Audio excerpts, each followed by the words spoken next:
Hi. If you have an AMD GPU, chances are you have the Adrenaline software that goes along with it. We're going to go through it, walk through the interface, settings, and what all the little buttons do. If you're Team Green, feel free to stick around to see what the other side has to offer.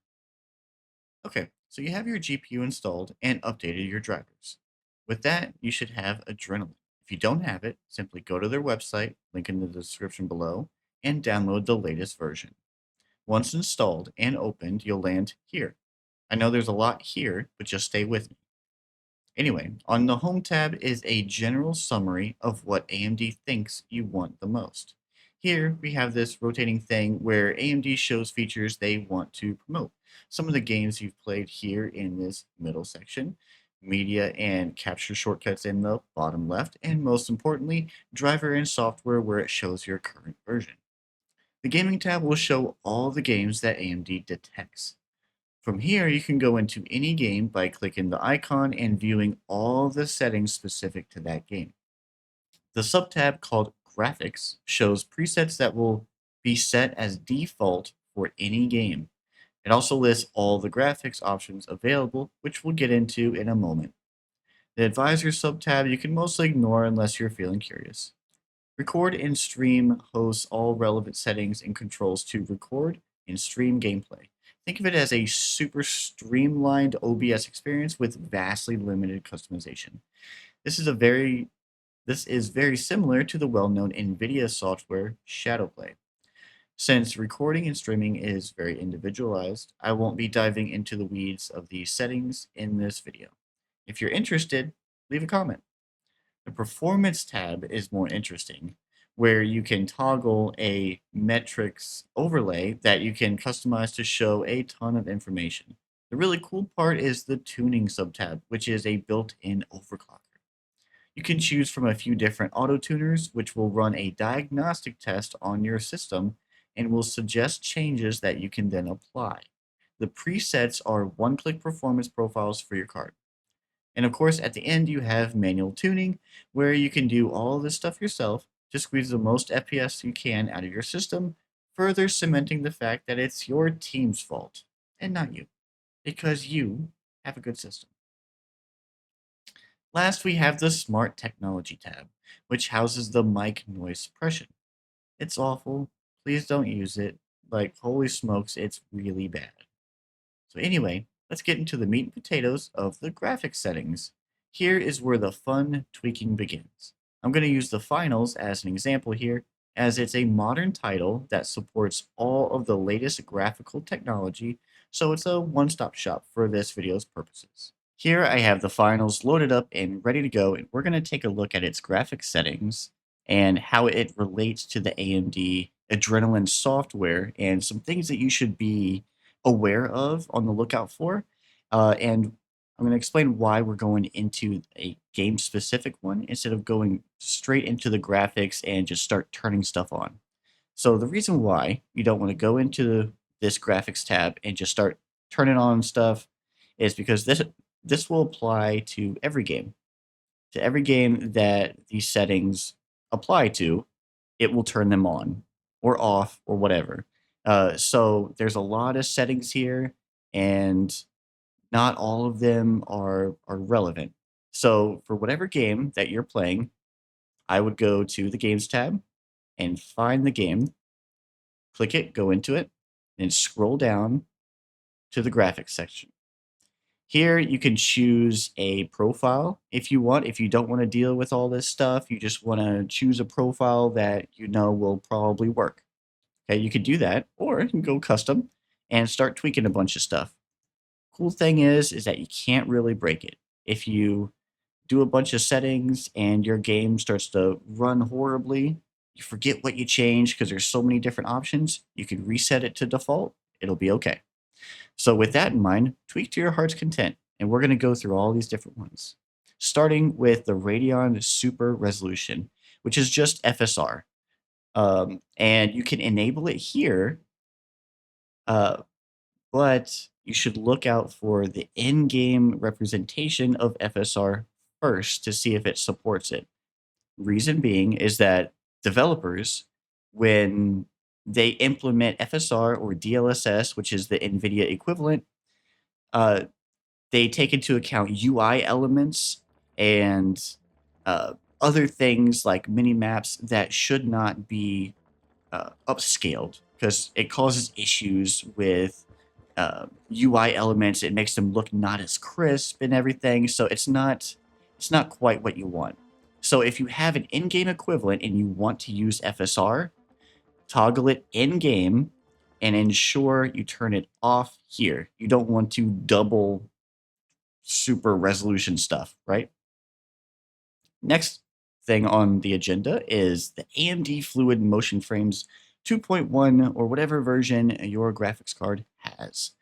And all this is the frame generation. It's the AMD equivalent of whatever NVIDIA has, especially that they were touting with their 5000 series with inserting 2, 3, 4 fake frames into the game.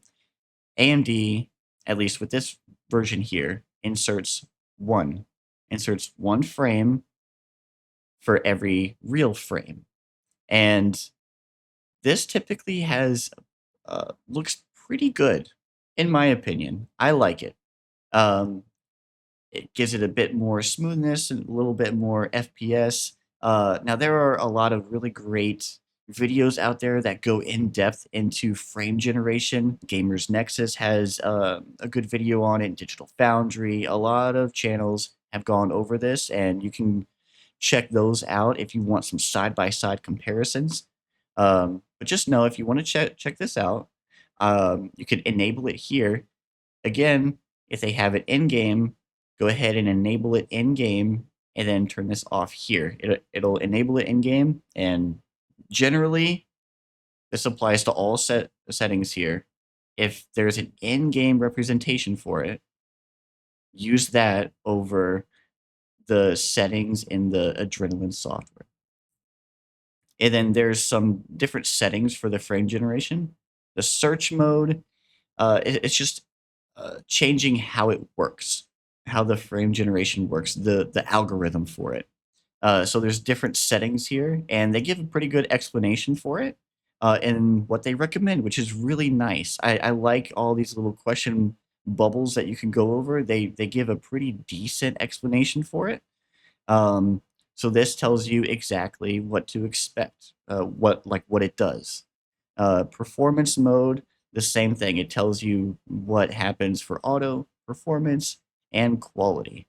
You should always pick quality if you have a decent like GPU. Like mine is a 7900 XT, as you can see right here, and it works absolutely perfectly with the quality mode. Next, we have Radeon anti-lag, which is just it just reduces input lag, which can have problems. A few months ago, I believe it was, there was an issue where in a game, in an online game, players who were using this anti-lag were getting banned for cheats because what it does is it hooks into the game and tries to reduce your input lag, um, which is especially good if you use it with this. Right? So um, generally, you want to use this with the frame generation because frame generation adds a little bit of input lag. It's not much, at least from what I could tell, and I have played many, many, many hours of um, the finals and many other games. But um, again, this is to reduce your input lag. And if there is an in-game representation, like I said earlier, use that instead, like there is for the finals. It has AMD Anti-Lag 2, and the finals even gives you a description of what it does. And let's go back here. So we were doing anti-lag. Now we do Radeon Chill, movement-based FPS limiter to reduce power. Now this one's a bit wordy, but basically it depends on what you're doing in the game. It tries to conserve power and reduce heat. So it tries to lower what your system is doing, the sort of like the performance. It's more like it doesn't work as hard when it doesn't need to. I've never really found a use for this, but you can play around with it if um, yeah, if you want to. It's there to experiment with. And then there's Radeon image sharpening. It's exactly what it sounds like. It just sharpens the image. The image that you're seeing, it'll apply what's essentially a sharpening filter. Um, so you can enable that if you like it. Radeon Enhanced Sync is just Radeon's or AMD's take on VSync. It's supposed to minimize the visual tearing, which is what VSync does, uh, but it doesn't limit the frame rate like how VSync does. VSync will limit your frame rate. Enhanced Sync does not. The only issue with this is it does not work when using FSR or fluid motion frames, which is the frame generation. You can enable this and it'll show as enabled, but it won't work. So just letting you know, if you enable this and you still see screen tearing, it's because it doesn't work. All right, and this, I'm just going to go ahead and bypass that and go down to the advanced. Now here we get into a bit more nuanced things per game, because most games have some form of anti-aliasing and some way of choosing different types of AA, right? But here you can force it to use um, something that you want. Like if you want super sampling, you can force it to do um, super sampling. I generally choose to leave this as default, but I've messed around with this a little bit, but I tend to stick with what the game has settings wise. And then we have all these different filtering options that you can put on here, like tessellation mode, AMD optimized, use application settings.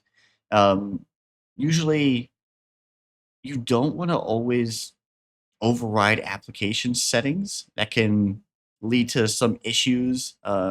Some games can be very picky with the settings. But again, if it ends up breaking a game, it's not going to be a big issue. All you got to do is the um, reset the profile here, and you'll be good. That's my dog in the background. And that is it for the settings. Now all that's left is for you to go into the software and experiment if you see fit. If you don't want to do that, you can, of course, go back, go to graphics, and then you can choose default and never touch any of this stuff, or choose a preset. HyperRX, if you're confused about what that is, all that does is enable all of the headlining features that AMD likes. So it'll enable, if it can, frame generation, FSR, anti-lag, like all that stuff. It'll try to do all the niceties that AMD has been working hard to promote and all that stuff. Um, which is cool if you really want to try it. And then quality just tries to boost the quality of the image as much as possible. This tries to save on power while applying some effects. Again, you can mess around with this. Um, and once again, this graphic setting applies to all games as the default. So you can do HyperRX as the default, and then you can go back into your specific game, and then you can change it. The individual game settings will override whatever the default is. And that's all I'm going to cover in today's video. If you liked it, click that thumbs up button. If you want to see more content like this where we explore the cool and exciting part of technology, hit that bell. If you have any suggestions or feedback, leave a comment.